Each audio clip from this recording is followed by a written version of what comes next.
Bismillahirrahmanirrahim. Kata Nabi SAW, sesungguhnya amalan yang pertama kali dihisab pada manusia di hari kiamat nanti adalah solat.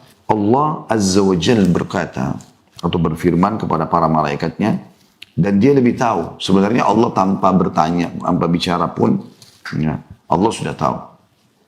Tapi Allah buat begitu. Lihatlah pada solat hambaku ini. Apakah solatnya sempurna atau tidak? Jika solatnya sempurna, maka akan dicatat baginya pahala yang sempurna. Namun jika dalam solatnya ada sedikit kekurangan, maka Allah akan berfirman, lihatlah apakah hambaku memiliki amalan sunnah. Jika hambaku memiliki amalan sunnah, maka sempurnakanlah kekurangan yang ada pada solat wajib dengan amalan sunnahnya. Kemudian amalan lainnya akan diberlakukan seperti itu. Ya, saya sudah bahasakan tadi. Jadi seperti misalnya sholat sunnah akan menyempurnakan sholat wajib yang kurang. Puasa sunnah akan menyempurnakan puasa wajib yang kurang. Sedekah akan menyempurnakan zakat yang kurang. Umroh akan menyempurnakan haji yang kurang. Jadi amalan sunnah ini luar biasa manfaatnya. Jadi kita bisa membahasakan sebenarnya keutamaan pertama sholat sunnah, yaitu dia akan membantu dan menyempurnakan sholat wajib bila kurang. Tentu kalau Anda bertanya, lalu bagaimana kalau sholat wajibnya sudah sempurna? Jawabannya akan menjadi ekstra tambahan pahala, kan gitu. Tapi kalau amal wajibnya ada yang kurang, disempurnakan. Dan ini memang tentu penentu Anda bisa selamat atau tidak, itu amal wajib Anda. Tentu keutamaan yang lain adalah bisa terhapuskan dosa dan juga ditinggikan derajat. Disebutkan dalam sebuah riwayat bahwasanya Ma'ad atau Ma'dan bin Abi Talha al-Ya'mari, ia berkata, aku pernah bertemu Thauban. Thauban ini bekas budak Rasulullah SAW yang dibebaskan. Lalu aku berkata kepadanya, beritahukan padaku suatu amalan yang karenanya Allah memasukkanku ke dalam surga. Atau Ma'dan berkata, aku berkata pada Thauban, beritahukan padaku suatu amalan yang dicintai Allah. Ketika ditanya, Thauban malah diam. Kemudian ditanya kedua kalinya, ia pun masih diam. Sampai ketiga kalinya Thauban berkata, aku pernah menanyakan hal yang ditanyakan tadi pada Rasulullah SAW, dan beliau bersabda. Jadi ini jawaban Nabi. Alaika bikathratis sujudi lillah. فَإِنَّكَ لَا تُسْجُدُ لِلَّهِ سَجْدَةً إِلَّا رَفَعَكَ اللَّهُ بِهَا دَرَجَةً وَحَطَّ عَنْكَ بِهَا الْخَطِيئَةِ. Jadi aku sendiri, kata Thauban kepada Ma'dan, aku pernah tanya pertanyaan yang seperti ini pada Rasulullah SAW. Kemungkinan di sini diamnya Thauban adalah dia coba merenungi, mengingat kembali apa sabda Nabi SAW. Karena para sahabat biasanya mereka punya pola menjaga sekali ya apa yang disampaikan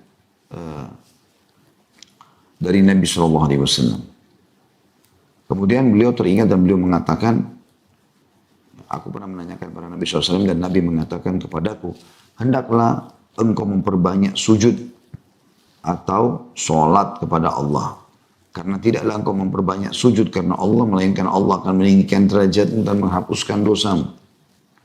Lalu Ma'dan juga berkata, aku pun bertemu dengan Abu Darda dan bertanya hal yang sama, lalu sahabat Abu Darda juga menjawab sebagaimana dijawab oleh Thauban kepadaku. Hadis sahih riwayat Imam Muslim. Imam Nawawi rahimahullah berkata, hadis ini adalah dorongan untuk memperbanyak sujud. Yang dimaksud ini adalah memperbanyak sujud dalam sholat. Sebagaimana dalam syarah Sahih Muslim. Ya. Dan cara memperbanyak sujud dalam sholat adalah memperbanyak sholat sunnah. Ya, karena sujud sholat wajib kan terbatas. Gitu kan? Jadi misalnya subuh, 4 kali sujud itu.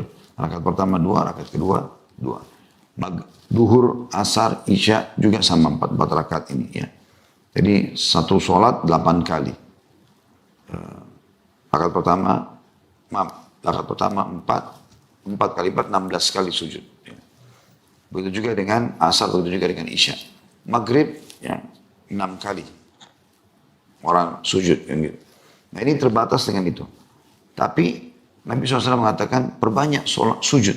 Artinya sholat, sujudmu diperbanyak. Sujud itu kan maksud dalamnya adalah yang paling banyak sujud sholat sunnah. Karena seperti contohnya sholat sunnah wudu.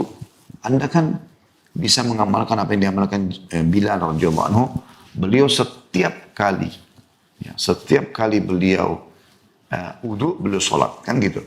Nah ini contoh saja. Berarti kan kalau sehari Anda 5 kali wudu, atau 10 kali wudu, batal wudu lagi, maka Anda punya kesempatan memperbanyaknya. Begitu juga tahiyat masjid. Setiap Anda masuk masjid, saya pernah mengadakan tur ke beberapa masjid gitu ya, di satu negara. Setiap masjid saya minta kesempatan atau kepada panitianya, tolong saya mau sholat sebentar. Paling tidak ada hadis yang menjelaskan tempat-tempat yang kita sholat di situ akan menjadi saksi hari kiamat. Dan ternyata cukup banyak masjid yang bisa kita mampir. Minimal kalau kita hubungkan dengan 5 waktu sholat, berarti 5 kali kita masuk masjid kan gitu. Belum lagi ada sholat duha, belum lagi ada sholat istikharah, belum lagi ada sholat malam. Banyak jumlahnya. Artinya secara jumlah, kuantitas lebih banyak daripada sujudnya sholat wajib gitu. Maka dikatakan di sini adalah sholat sunnah. Sebagaimana dijelaskan oleh Imam Nawawi rahimahullah.